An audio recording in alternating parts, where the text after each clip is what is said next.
تو ہمیں چاہیے کہ ہم اللہ کے عہد کو جس طرح سے حضرت ابراہیم علیہ السلام سے لیا گیا تھا اس عہد کو نبھائیں،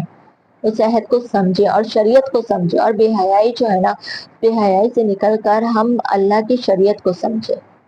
اور جب تک ہم اس شریعت کو سمجھیں گے نہیں نا، اللہ تعالیٰ سے رشتہ جوڑیں گے نہیں نا، تو ہمیں پتہ ہی نہیں چلے گا کہ اللہ کی روحانیت کیا ہے، اللہ کا نور کیا ہے، اللہ کی طاقت کیا ہے۔ جب دیکھیں ہم کسی سے تعلق رکھتے ہیں نا، ہم کسی سے محبت کرتے ہیں نا، تو ہمیں جب تک اس کی آواز سنائی نہ دے یا جب تک وہ ہم سے ملنے نہ آ جائے تو ہم کیا رہتے ہیں، اداس رہتے ہیں اور اسی کی یاد میں رہتے ہیں۔ یہ ایک اصولن ہے، کیونکہ اللہ تعالیٰ نے ہر انسان کے ساتھ جذبات باندھ دیے، اب چاہے میاں بیوی کیوں، ماں باپ کیوں، بہن بھائی کیوں، یا کوئی بھی رشتہ ہو،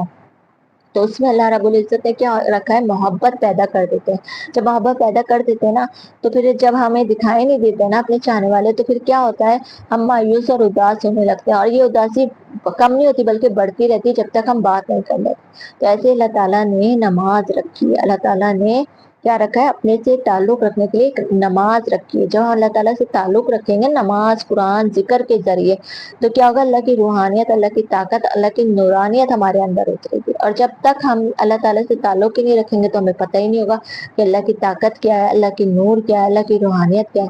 تو ہمیں نماز، قرآن کو نا